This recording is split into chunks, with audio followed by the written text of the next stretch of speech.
Namaste everyone, welcome to Ashwin's Astrology. I hope you like my videos so far. Kindly like, comment and share the videos among your friends and family circle. Please subscribe to my YouTube channel and press the bell icon to receive instant notifications. Continuing with the Rahu-Ketu Transit predictions, now we'll take up the next Rashi, that is Vrischika Rashi. So for Vrischika Rashi, what is in store because of Rahu-Ketu Transit? Let's see. Rahu-Ketu Transit is happening for Vrischika Rashi in 5-11 axis. So Rahu who was in 6th house will be moving to 5th house and Ketu who was in 12th house will be moving to 11th house. So this is a kind of a tricky period. So Ketu, who is not a materialistic planet, will be going to your house of gains. So if you are expecting any gains or from your investments, that could be unpredictable.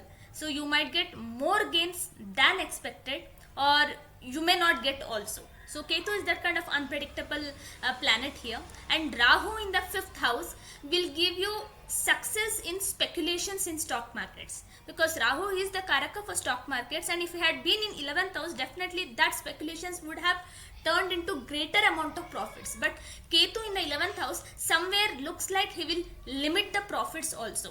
So that's why we can't say accurately that Ketu will give you the complete amount of profits which you are expecting, because it may go in a way based on the other planets aspect as well, because once Venus enters and joins Ketu, you may not receive that amount of profits also, because Venus is 7th and 12th lord and he becomes the Markesh, and being the 12th lord, there could be some amount of loss also you can actually have to incur. And Rahu in 5th house is generally very good for stock market predictions, but Rahu in 5th house is not good for your relations with children.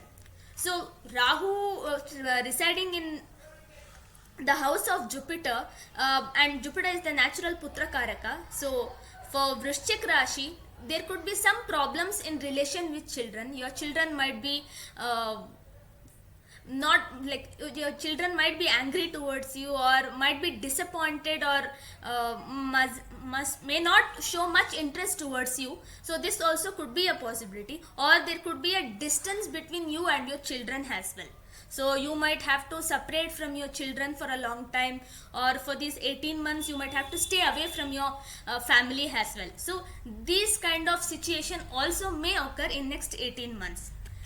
And because you have Rahu in the 5th house, you might be more and more obsessed with your child or your children, or you might be more and more worried about your children in the next 18 months. So this is what we can observe from this Rahu's position. Apart from that, seeing with the Rashadipati Mars position, who is in the 12th house, and he is conjoined with the 10th house lord Sun. So 10 and 12 connection along with the 11, so it can give you a very profitable foreign travels as well through the work. So you might go for on-site and you might make good amount of money professionally. So that is also possible, because Jupiter, who is your 2nd lord and 5th lord, so mainly a Dhanakaraka planet, is aspecting your 12th house. So he may get you a good amount of income from foreign countries as well. But because Jupiter is in 6th house, you have to be very careful regarding any kind of litigations, or you might have to fight any case, or you might have any problems in terms of money matters, because of which you might have to even take the help of legal authorities as well. So this could be a problem. Health wise, it will be a very good time period. No, not major effects are seen, because Jupiter in the house 6th house is really good one, and with the aspect of Mars, it will definitely maintain that. But there is a catch here again. Saturn is aspecting the 6th house. So if you have any debt, or if you have any loan already existing, you might find a little bit of trouble in paying or repaying it actually.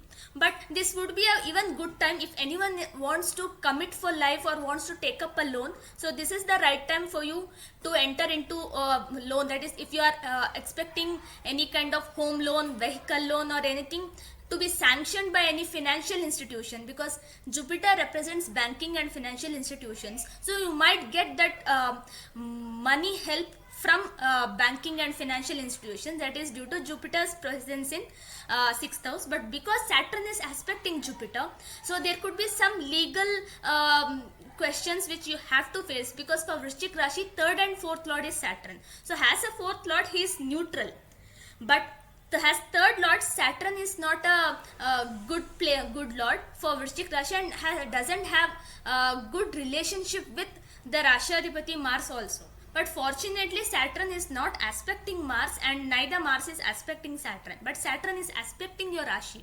So there could be some amount of efforts which you may put in, and it could be delayed. So these kind of process, like applying for loan or getting it sanctioned, it might get little bit of delayed, because Sun is also debilitated and is placed in 12th house. So this, that 10 and 12 connection, even though giving the foreign travels also, that will even affect in terms of getting the process done quicker, because now Saturn was retrograde, now aspecting Jupiter will start influencing Jupiter more.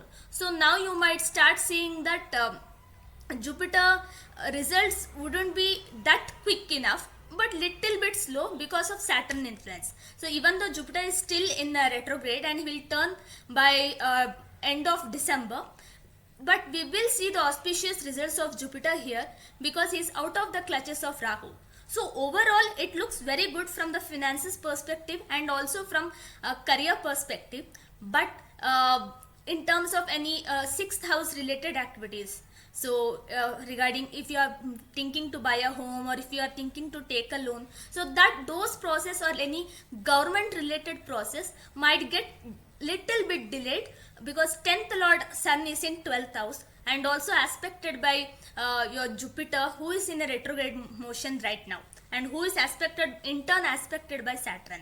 So these kind of process might get delayed little bit. So apart from that, there is not much issues in Rahu-Ketu, because of this Rahu-Ketu transit at this time period. Seeing from the relationship perspective, especially marital relations, your 9th lord is in the 7th house and 7th lord is in the 10th house. So this is forming a very good Raj Yoga. 9th lord in 7th house is a very good Raj Yoga, and 9th lord is exalted in 7th house. So this is a very good combination. So if anyone is looking for a suitable partner, you might find them, and also you can quickly get married as well. So because 9th house is the house of fortune and 7th house is the house of relationships as well, whether it in terms of marriage or in terms of personal, whether it's in terms of personal life or professional life as well. So 9th lord presence in 7th house is very good, and it is unaspected by anyone except planet Mars, so who is your Rashadipati itself. So this is a good combination, and that's why you might see yourself getting married at this time period. Coming to the other points, so expenditures will definitely will be at a very high rise, because even income is also raising for you, and that's also makes sense. But your Rashadipati going to the 12th house and joining your 10th and 11th lord, so and more of the concentration in 6-12 axis, you might undertake many stuffs, because of which you might have to spend more and more money, and you are having the foreign travels and all, and many other stuffs you might get into. So because of which there could be a lot of expenditures, but you will be able to manage that. So this was all about the Rahu-Ketu transit predictions for Vrischika Rashi. Next we'll take up Dhanu Rashi. Until then, thank you and have a good day.